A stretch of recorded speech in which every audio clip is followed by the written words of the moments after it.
Hi guys, we are back again. So we are now going to look at the earning calls guidelines. We will read through them together and I'll try and explain. So these are the guidelines. Let's start with the first one. In earning calls, the first thing you're supposed to transcribe it in clean read or rather edit it in clean read. So it says this file requires clean read transcription. It says you cut out starters. This is an example of starters. I love you.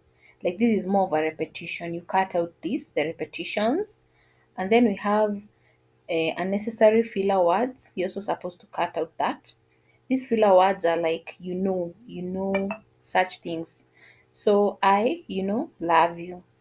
You cut out the Then you're also supposed to cut out partial words. I la and then love you. So like this partial word la, you remove it. So that's it. That's the first rule.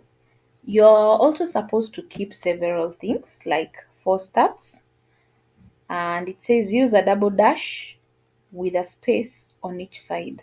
This double dash with a space on each side. We have examples here. I love double dash like you. In 2020, it space double dash space there wasn't enough data due to the pandemic. So basically, you're supposed to keep the four stats, and you're also supposed to remember that before the dash, you're supposed to leave a space, a single space. And also after the double dash, you're also supposed to leave a space. Don't put I love and then the dash comes immediately and then like you. It's I love space, the double dash, space, and then like you. So that's it. And then we also have some important rules that the client wants us to follow. The first rule is and may be used at the beginning of a sentence. And we have an example here. And in 2020, we expect to see a 15% increase. So you may begin your sentences with and.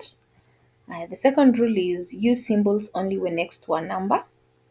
99.4%. You can see the symbol here is the percentage. So you're supposed to use the symbol only when it is next to a number, 99.4%. Then we have $400. We are supposed to put the dollar sign only when it is next to a number. Then we have 7 cents dollars. The dollar sign should be there because it should only be when next to a number. And then we have another rule that says even when the dollar sign isn't mentioned, the symbol should be used when speaking about monetary value. And we have an example. Our revenue increased to 1.9 million. So in this case, let's assume this is what has been transcribed.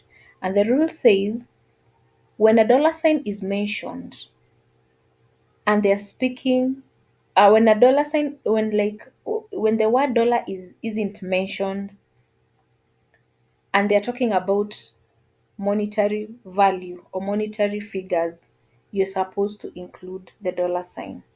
So this is how you should write it: the sign and then 1.9 million. Don't spell out dollar, and don't leave it without the symbol. This is how you're supposed to write it. The other rule is use the word when not next to a number. Percentage, the raw dollar amount as a percent of. As you can see in these examples, we don't have a number. It is more of a statement or a sentence. So you're supposed to spell out these words when they're not next to a number. Then we have the dollar or percentage range. When you're writing dollar or percentage range, this is how you're supposed to write it. Don't use a hyphen. 10% to 12%, 5 million to 50 million. You spell out the two. $4 to $10. You spell out, don't write with a hyphen. The other rule is spell out numbers between 0 to 9 that are not monetary or percentage. An example, we hired 5 new R&D employees this quarter. This is what you're looking at, 5. So any number that is that is between 0 and 9, and it's not a monetary or a percentage number, it is not a monetary value or it is not a percentage, you're supposed to spell it out. And then use numerals for 10 plus and monetary and percentages. So any number that is above 10, you're not supposed to spell it out. You're supposed to write it in numerals.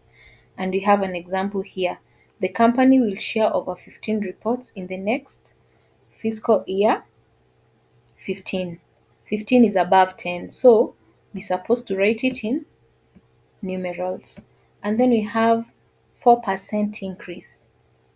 We said percentages, we are supposed to write them in numerals, and also monetary figures, we're supposed to write them in numerals. So because this is a percentage, even if it is below 10, you're supposed to write it in numerals. Then we have the exceptions for those rules. For identifying numbers, use numerals. For instance, if someone says in page 4, you're not supposed to write it like 4, you spell it out. It's supposed to be page 4. Slide 18. Any numbers that are identifying numbers, you're supposed to use numerals. Then we have guideline number 7. Write billions or millions in the following ways. 5 billion, don't put the zeros. 13.4 million subscribers, don't put the zeros. You're supposed to spell out the name million and billion. And also remember the dollar sign. I hope you remember that rule that we read it. Okay, rule number 8, use numerals when writing fractions. We have an example here. Rule number 9, name of a conference, company, product, person, and person's position must be capitalized. In this rule, what they mean is you're supposed to capitalize the first letter, not the whole word. It is just the first letter. Then rule number 10, first quarter, second quarter, third quarter, fourth quarter should only, note the word only, be capitalized in the intro part of the call. So these words, first quarter, second quarter, third quarter, fourth quarter, in the intro of the call, that is when you're supposed to capitalize. And remember, I told you capitalizing means you just capitalize the first letter, not the whole word. And they have said you should capitalize that only in the intro part of the call. So in the rest of the call, in the body of the call, when you see either of these letters, either of these words, you're not supposed to capitalize them. The other rule is US should always be written as U, capital, that is, dot, S, dot. That is how you write US in earning calls. And they say if the word US is at the end of the sentence, write U dot S dot and forg the extra full stop. Don't put 2 full stops if the word US is at the end of a sentence. That is what they mean. Rule number 12, use brackets, in brackets PH, when you spell a name or word phonetically. And we have an example. First question comes from Sienna. So if you've spelled this word phonetically or this word phonetically, after you write it, you have to label with PH in brackets. Rule number 13, use a double dash for false starts. Remember, in earning calls, we said you're only supposed to keep 4 starts. And the dashes that you're supposed to use are double dashes. And remember, before the dash, there should be a space. And after the 2 dashes, there should be a space. So we have an example here. And moving into Q3, the company, space, double dash, space. We've been increasing profit steadily by 3%. I hope you got that. Number 14, date format. Write out the full date. Don't abbreviate the month. We have examples here, September 20, 2021. That's how you're supposed to write the dates. Another example, when a speaker says FY21, 2021, type as FY 2021. Don't spell out the year, write it in numerals, FY 2021. And then when a speaker says FY21, write FY21. The other thing, when a speaker says 21, referring to a year, type as there's this mark here and then 21. Don't just write 21 without this. Rule number 15, operator instructions. Replace the operator's keypad instruction with this tag. The whole sentence should be replaced. Example, should you need assistance, press *0. So instead of typing this whole segment, or if it was there, you're supposed to remove it and replace it with operator instructions. Example 2, to ask a question, press 1. You remove this whole segment, you replace it with operator instructions.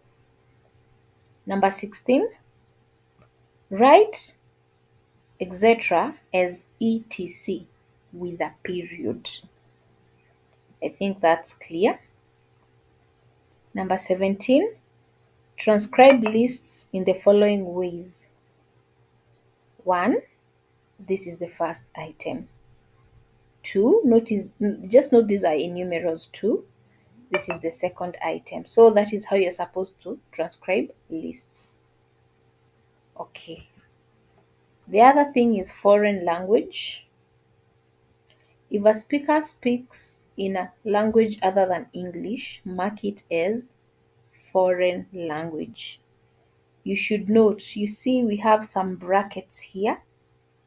Please remember to put the brackets as you mark the foreign language. Don't forget about that. When translated into English, mark it with interpreted. So remember also we have the brackets here, and then interpreted, you write it between the brackets. Then we have some examples here. Alan Smith, this is a speaker. The speaker speaks in foreign language, which is not English. So what you're going to do, you're going to put the foreign language tag. And then Sarah Lowe interprets what the first speaker, who is Alan Smith, has spoken. So what you do is, before the statement, you mark it as interpreted at the beginning of the statement. All right? Let's continue. When translated into English simultaneously at the same time as the foreign language, add interpreted and the translation under the original speaker. So let's say Alan Smith was speaking in, for instance, Spanish, and then it is interpreted by not any other person other than Alan Smith. So you're supposed to mark it as interpreted instead of foreign language, interpreted, and then thank you for joining us today.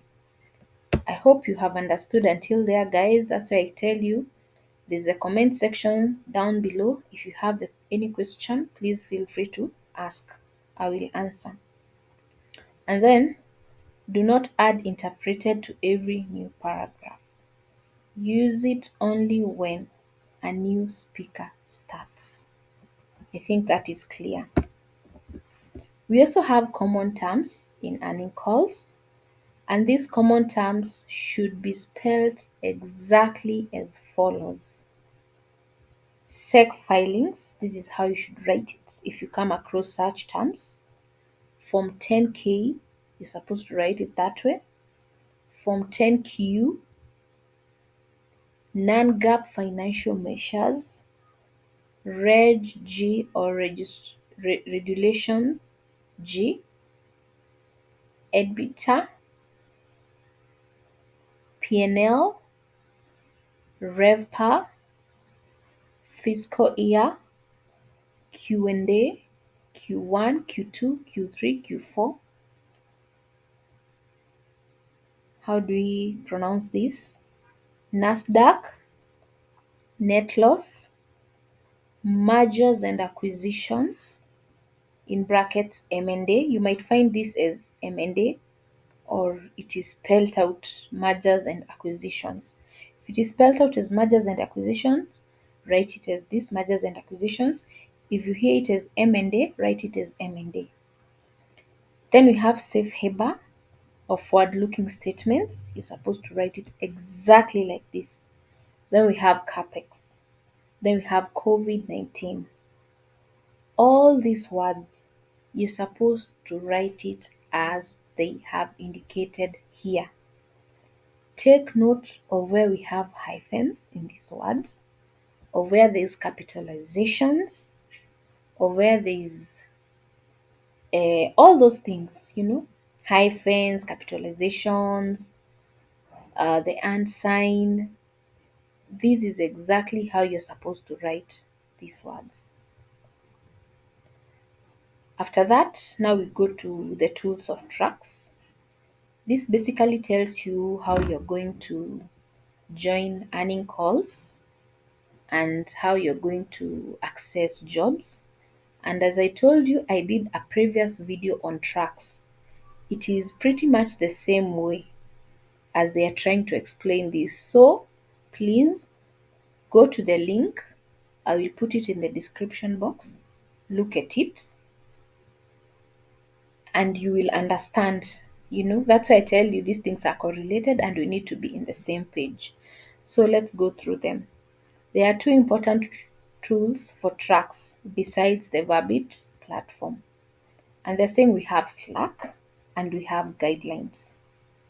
These are the two important tools for Trax. The Slack, you will receive an invitation to join via email, and then you will be added to two channels. The first channel is general, #general. This is a general chat with all the Trax team members, be it you're in Trax or you are in EC. It is where all the Trax members interact in the general channel. Then we have the #Trax group. You will get all the session details on this channel. Now this is the channel where you'll be accessing your jobs. They will be posting links. If you're on training, you have links there. If there's a session, they will update you. All those things. This is your personal channel with a group of people who you have been added to the same channel. This is where you'll be accessing links to jobs from, or links to training jobs from. Then the other important tool of Trax is guidelines. In this document, you'll find information about the platform and guidelines to use.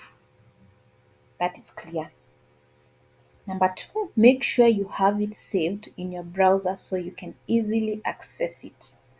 This is very important, and guys, this has really helped me. Anytime I am doing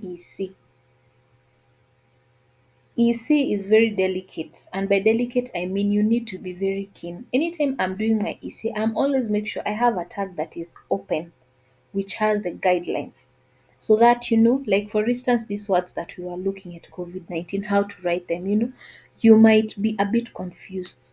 Maybe, do I put a space after the hyphen, or am I not supposed to put it? So when you have an open tab as you're working on the job, it will definitely guide you and your work will be quality. So these are the two important tools of Trax.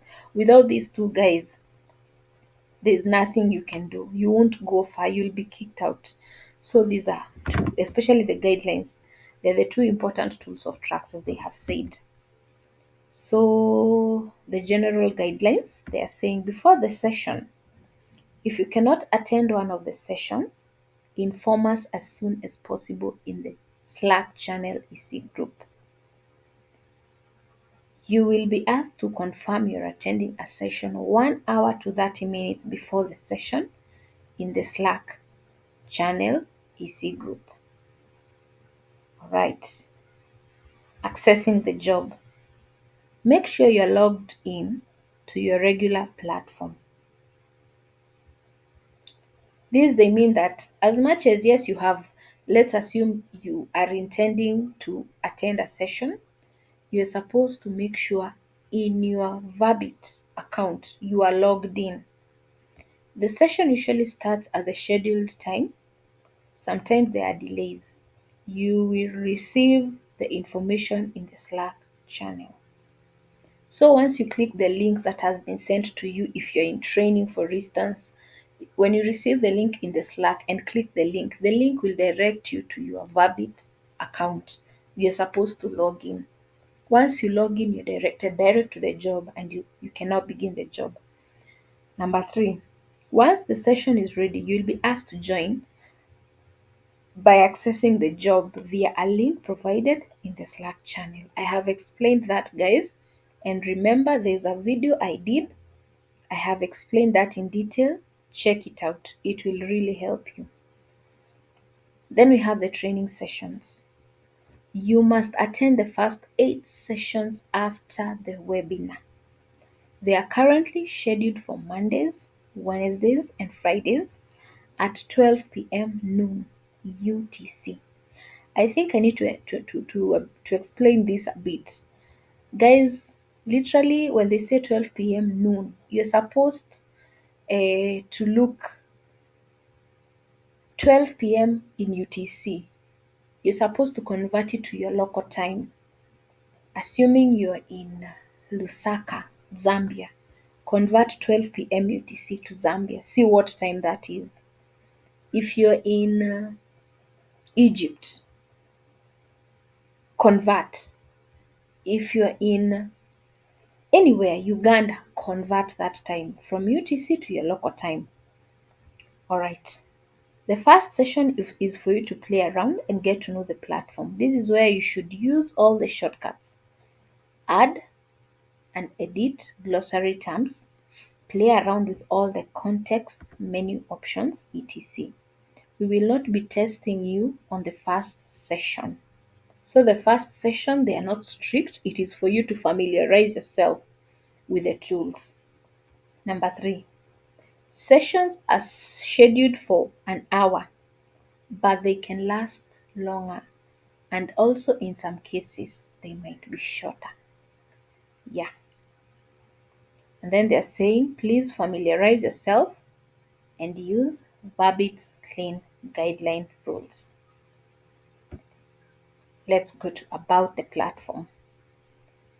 The audio segment you need to transcribe is indicated in green at the bottom of the screen here, this green.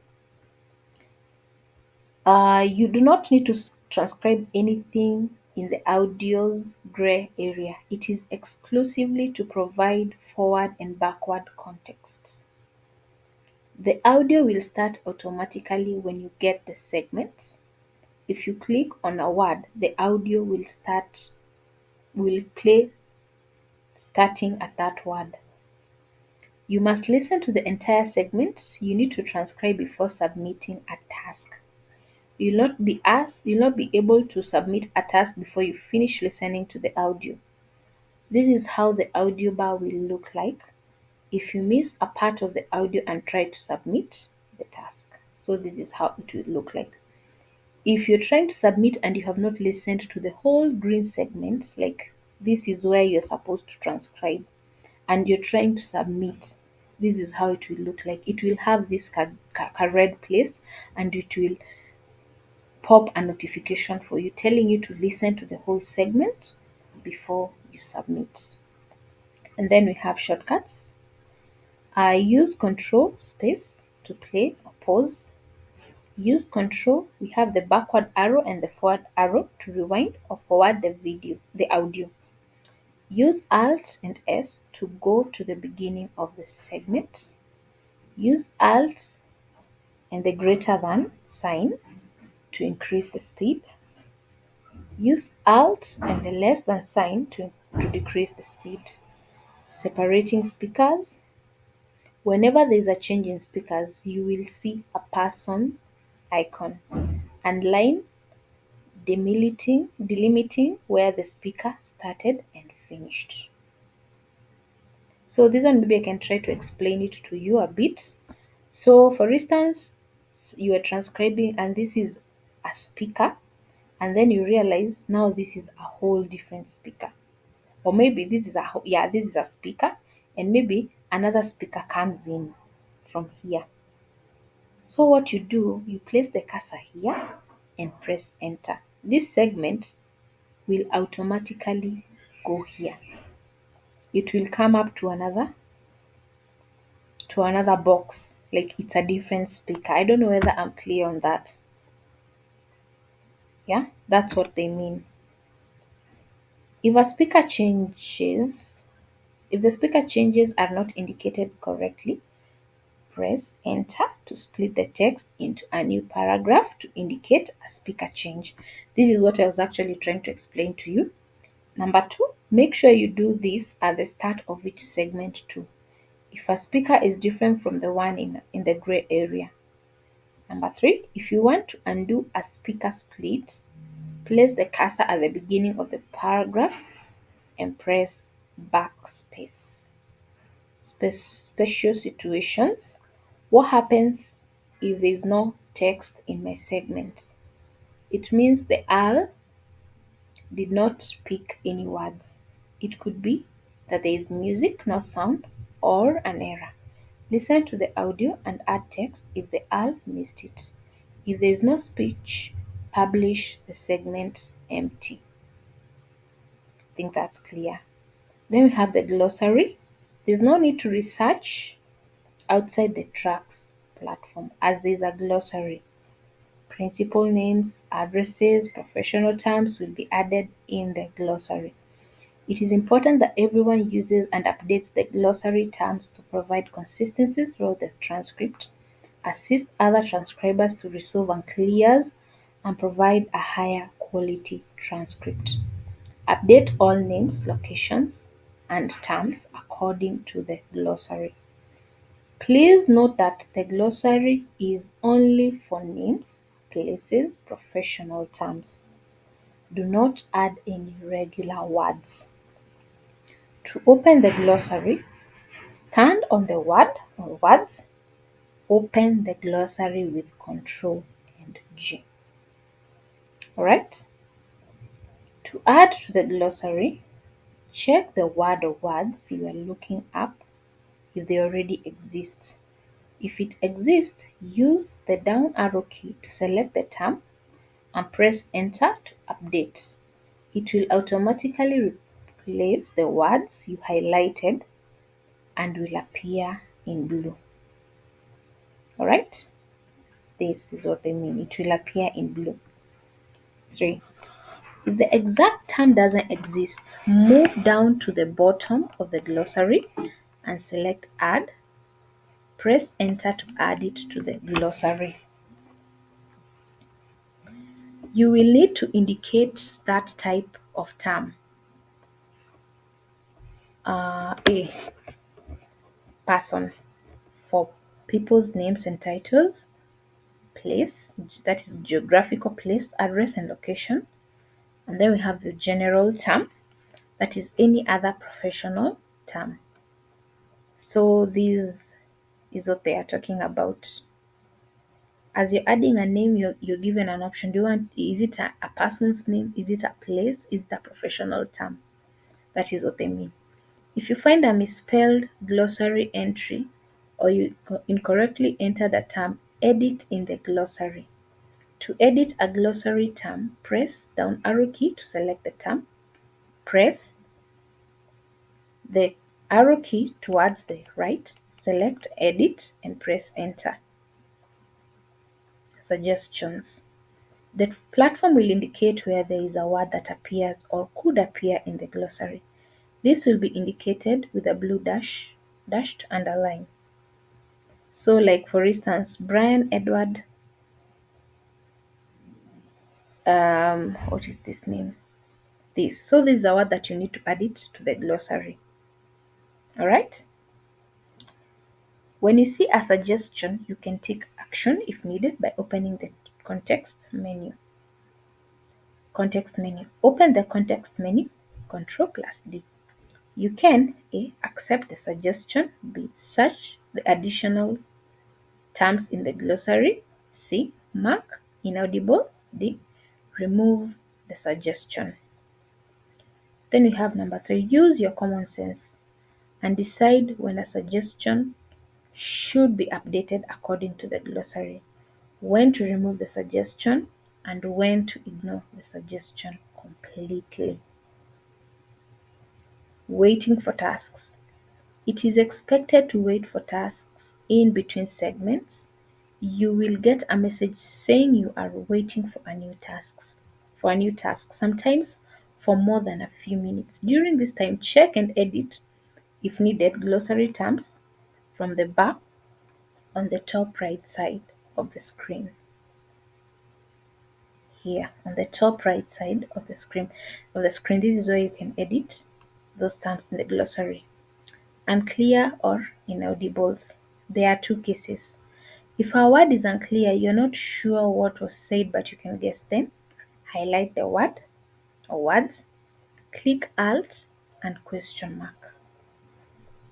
And this is how it will look like. This is indicating that this word is unclear. You're not sure of this word. 2. If something is inaudible, that is, you do not understand or guess it at all, then add a space between the inaudible text, click Alt and the question mark to enter an inaudible without highlighting any words.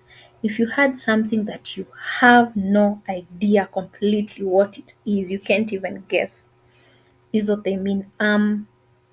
You put a space here and then you place the cursor and then you press Alt and the question mark. So that means there's a word there between and sure that you have no idea what it is. So that is what they mean. Then we have a tip here. Your work is going straight to the client. If you're somewhat sure you had the word correctly but do not have time to check, do not mark it as unclear. Then we have special situations. What happens when the witness does not speak in English? When a witness does not speak in English, they will have an interpreter. In this case, please delete all the text from the foreign language paragraph and add a clear tag. Please note that the interpreter's paragraph should be transcribed as a separate speaker.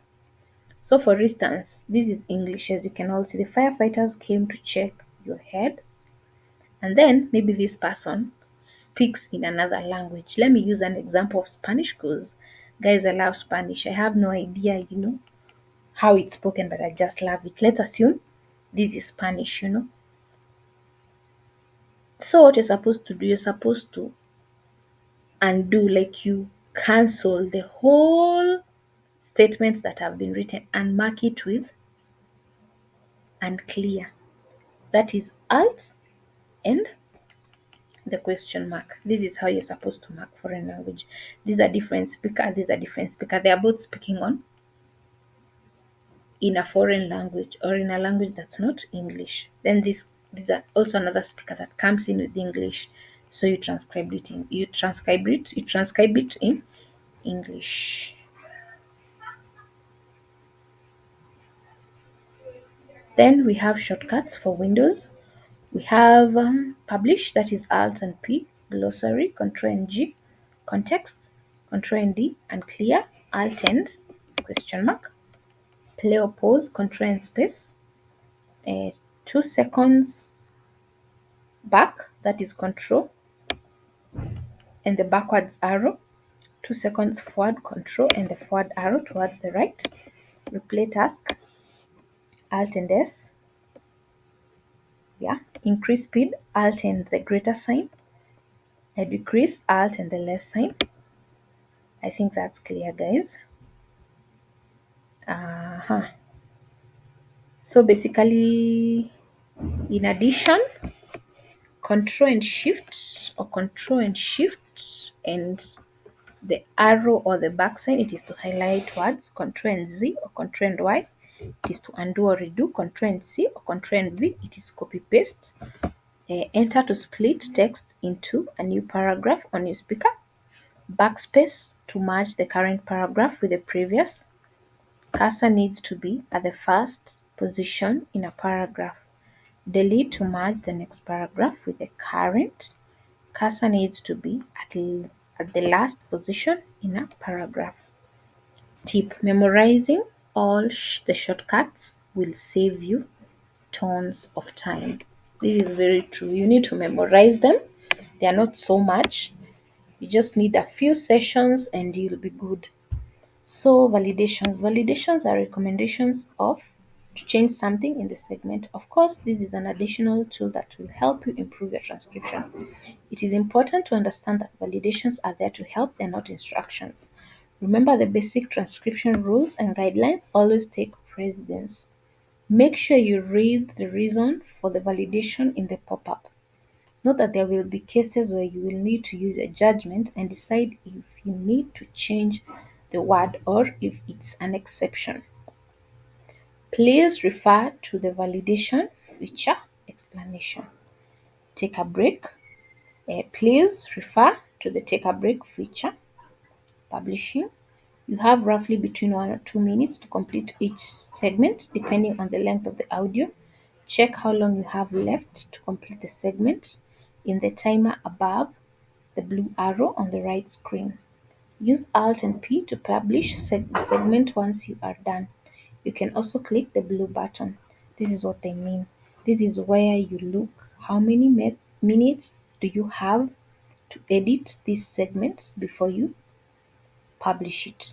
And once you're done, you can press Alt and P, or you can press this blue button, this tick. Yeah. Special situations. What happens if I don't publish? After the time is up, your segment is auto-published. The client will receive the segment as is, and you receive your next segment. Get it? Exit. If for some reason you are unable to complete the session, please make sure you exit using the exit button on the top right hand side of your screen. We have this exit button, and once you press the exit button, it pops up exit after this task. So if you press the exit button and there's a task already that has popped up, you're supposed to first, or it will bring this up. So you click exit after this task. So after you're done with that task, you can exit actually. Sorry for that. End of a session. When the session is over, you'll get your contribution message. So this is the message you'll get after you're done with the session. It tells you you worked for 17 minutes, you completed 19 tasks, and the audio minutes transcribed are 5. So guys, that is it. Remember that Trax video, I keep telling you, check it out. It is very important. It will help you. And to add on, Trax EC, they also pay $3 per hour, and as you have seen, it varies. It can be longer or shorter. So it's fair and it is worth it. So guys, see you in the next video. EC episode 2. Goodbye. Have a lovely evening.